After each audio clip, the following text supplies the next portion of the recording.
Senhor nosso Deus, nosso Pai, em nome de Jesus, está aqui a tua serva Sabrina, que vai ministrar a sua palavra.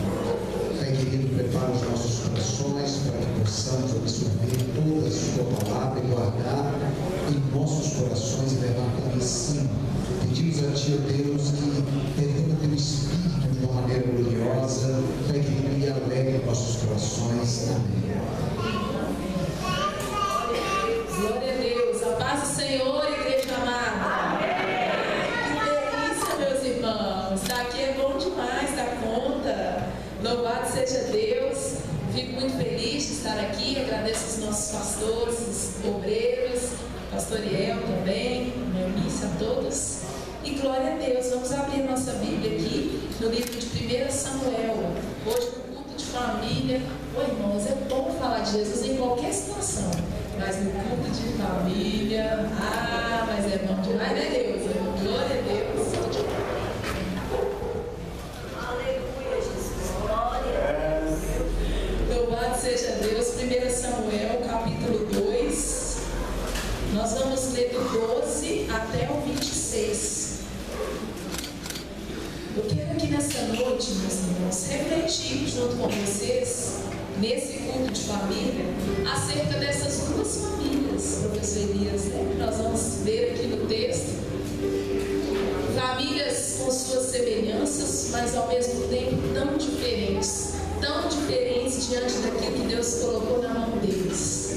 É isso que eu quero refletir aqui com vocês. Você que pode em reverência a palavra do Senhor, fique de pé. 1 Samuel 2, 12 ao 26, diz assim: os filhos de Eli eram ímpios, não se importavam com o Senhor, nem cumpriam os deveres de sacerdote para com o povo. Sempre que alguém oferecia o sacrifício, o auxiliar do sacerdote vinha com um garfo de 3 dentes, e enquanto a carne estava cozinhando, ele enfiava o garfo na panela, ou na travessa, ou no caldeirão, ou na caçarola, e o sacerdote pegava para si tudo que vinha no garfo. Assim fazia com todos os israelitas que iam a Siló.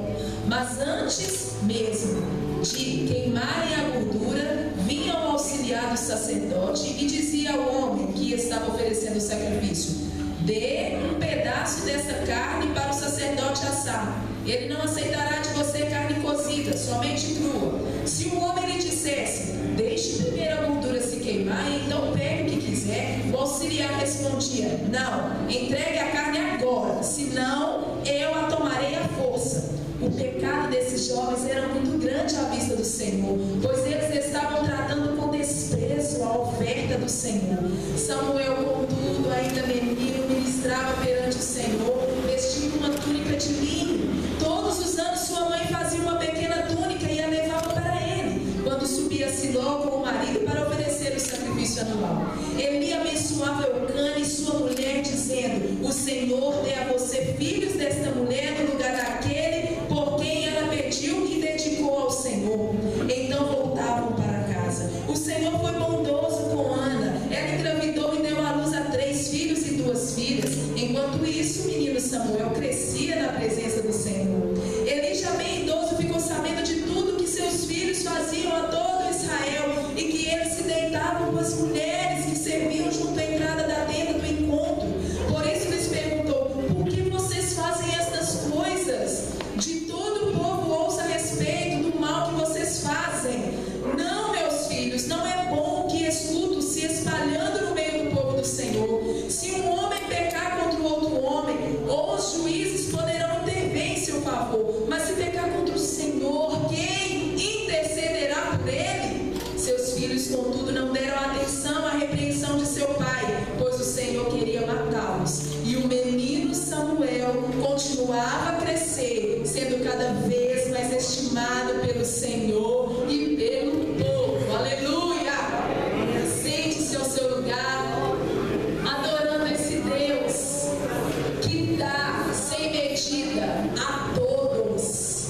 Nós vemos aqui um exemplo claro de duas famílias que têm laços semelhanças, mas que trilharam caminhos, optaram por ações distintas e tiveram um final, um desfecho tão diferente. cristã que nós temos frente à nossa família. Oh, irmãos, quando eu leio aqui esse texto, e é tão forte, né? O texto já começa assim: olha, os filhos de Eli eram ímpios. Ponto. Né? Eles eram ímpios. Eles eram filhos de crente, não é, irmãos? Eles eram filhos de sacerdote. Tinham tudo, irmão, para deslanchar na presença do Senhor. Mas aqui nós aprendemos que reforçamos, né, esse ensino que nós já temos, que não basta eu ser filho de crente, sabe, adolescente, a juventude que está, talvez um irmão já com a idade avançada. Sim, por que não? Porque a nossa maturidade cristã, ela nada tem a ver com a idade física, né, Ivan? Então todos nós precisamos. Existe uma responsabilidade muito grande diante daquilo que Deus tem colocado nas nossas mãos. E isso vai refletir na nossa família. Deus dá sem medida a todos, mas será que nós temos pegado isso para nós e vivido com seriedade? O texto aqui continua falando: não se importava com o Senhor, nem com irmãos. Esses meninos de Jesus, toma conta, eles eram terríveis. Aí a gente lê o texto assim: esses meninos eram ordinários. Mas será que nós, da nossa maneira, não temos negligenciado aquilo que o Senhor nos deu? Às vezes eu deixo de dedicar um momento à leitura, à intimidade com o Senhor para fazer tantas outras coisas. E eu, da minha maneira, eu tenho negligenciado aquilo que Deus tem colocado na minha mão. Irmãos, mas uma coisa é certa: as nossas ações, elas nos levarão a um resultado. Então, nessa noite eu estou aqui para falar para você: priorize a obra do Senhor, priorize a chamada que Deus tem na sua vida. E eu sempre digo, às vezes a gente limita essa chamada aos templos físicos, mas não é isso. O inimigo às vezes bate palmas quando nós temos essa compreensão que nós vemos nos cultos todos os dias. Nós fazemos visitas, a gente tem um período de oração e está tudo bem. Deus quer nos levar a águas mais profundas, meus irmãos, a experiências mais poderosas, encher o nosso coração de unção, de ousadia. Mas para isso é preciso dedicação, e é ser verdadeiramente quem nós somos, irmãos, diante de Deus. Não é nos esconder atrás de até mesmo rituais. Irmã, misericórdia, rituais sim. Muitas vezes a nossa vida cristã tem sido baseada em rituais. É o que eu estou dizendo. Nós chegamos no culto, às vezes dobramos o joelho, fazemos oração, levantamos, cantamos, oramos, ouvimos a palavra, segunda-feira chega e é como se nada tivesse acontecido. A palavra genuína de Deus, ela gera em nós transformação. Nós temos que ser transformados, lapidados por essa palavra, irmãos. Nós temos que contemplar com os nossos olhos o resultado de uma vida de comunhão com Deus. Nós temos que contemplar os frutos que Deus está gerando na nossa vida, na nossa casa, no seio da nossa família. Os pais que aqui estão têm oportunidade de ver e de aprender tanto de Deus através dos filhos. Eu sou mãe de 3, estão ainda na fase infantil, a mais velha tem 8, um de 5 e uma de 3, mas eu aprendo tanto com Deus através da vida deles, Cláudia.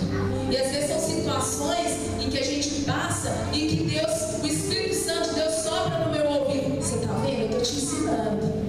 Eu estou te ensinando. Minha menina mais velha, a Alice, ela é toda dramática. A Neuza conhece bem ela, eu te amo, né? São amigos, família, junto de nós, e fica muito com eles. A Alice, ela é mais assim, temperamental, né?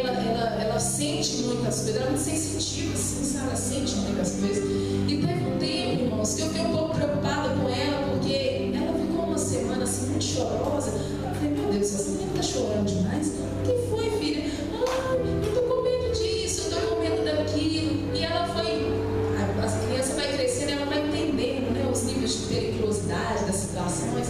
E eu ali explicando ela: mas um dia eu fiquei com uma falta de paciência. Eu falei: meu Deus, essa menina já está me enervando. Eu vou dar um sacode dessa menina. Essa menina só fica chorando. Eu já expliquei que precisa ter medo disso e daquilo outro. E o Senhor começou a ministrar no meu coração: é dessa forma que você se apresenta diante de mim em tantas situações.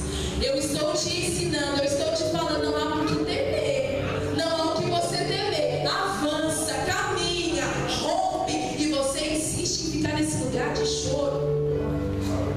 Deus ministra ao nosso coração, e naquele momento eu estava no banheiro, irmãos, e eu estava assim, sem paciência, falei para ela, já fui com tudo para repreender ela mais uma vez, porque eu já tinha repreendido algumas vezes, e o Espírito de Deus soprou de uma forma tão suave no meu coração, nos meus ouvidos. Você, como muitas vezes, está nesse lugar de choro, e eu, enquanto pai, falo com você: não tema, não tema.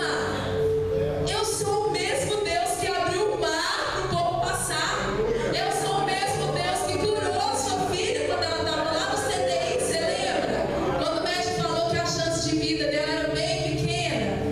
Eu sou o mesmo que ressuscitou seu filho dentro da sua casa. Você lembra? Que se dependesse de você, você tinha caído dura, fulminada. Mas você teve ali ainda força de fazer uma massagem cardíaca, uma respiração boca a boca. Irmãos, Deus tem feito coisas poderosas em nosso meio. E nós estamos, parece que dormente, nós não damos medo. Mas nessa noite nós clamamos pelo poder do Espírito Santo, que nos convence, que abre os nossos olhos, que nos faz ver além disso aqui.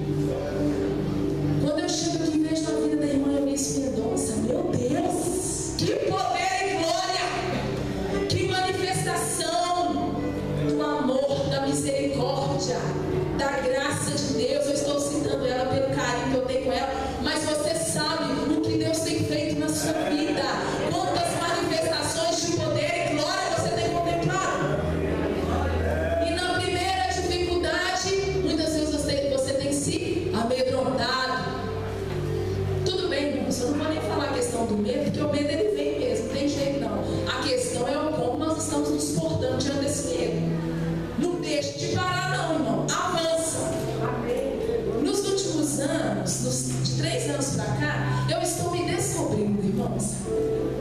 Estou me descobrindo na palavra, professor Elias. Uma coisa que eu vou falar para os irmãos, eu nunca imaginei na vida. Eu sempre gostei de cantar, mas o povo não deixa. Eu falo assim: você deixa eu cantar? Não, não canta não, fala. Você vai ter 1 minuto aí para você falar. Tá bom, irmão, só que tem que cantar mesmo. Mas Deus está me ensinando, e eu tenho necessidade de tanta coisa boa. Porque Deus é assim. Deus tem as estações das nossas vidas, e a gente precisa aproveitar e entender o que Deus está fazendo na nossa estação. Não para não, irmãos. E aí uma grande amiga minha uma vez falou assim: olha, Deus está te usando de uma forma bem peculiar, e é isso aí, vai, né? A gente sempre tem uns amigos que nos encorajam. Glória a Deus por aqueles nossos amigos. E aí ela virou para mim e falou assim: olha, mas você fica firme, porque agora que você está falando, a tendência é passar por dificuldade. Então, irmão, eu estava até animadinha, mas na hora que ela falou isso, o sangue de Jesus tem poder, está repreendido, esse negócio não é não. Eu falei assim: pastor, eu estou indo para um lugar para nadar de braçada na presença do Senhor, e ser abençoado, e receber dos céus. Que luta, que nada. E aí o inimigo colocou uma semente no meu coração. Ah, não mexer estranho não, quando me chamar eu vou passar a vez que... E aí, irmãos, depois que ela falou isso, de fato, passamos por algumas turbulências em nossa família, e eu pensei assim: não é que o negócio é mesmo? Eu comecei a falar e o negócio apertou. Ai, Jesus! E aí, irmãos, mesmo que eu não falava, eu não tinha coragem de expressar isso, mas no meu pensamento eu pensava assim: ah, não, meu Deus, não deixa ninguém ficar me convidando, não, parece que estranho, é verdade mesmo. Você começa a falar, o negócio está apertando demais. Ah, não, eu quero não. Mas isso não vem de Deus, irmãos. Isso são mentiras, são setas malignas que vêm para nos parar. E você sabe que o adversário, o inimigo das nossas almas, ele é enganador. Ele veio para roubar, matar e destruir. Ele engana, ele faz a mentira, ele inventa uma mentira que elabora tão bem elaborada que ela parece até verdade em muitas situações, para muitos. E começou a nascer essa semente no meu coração, e eu pensei assim: eu não quero não.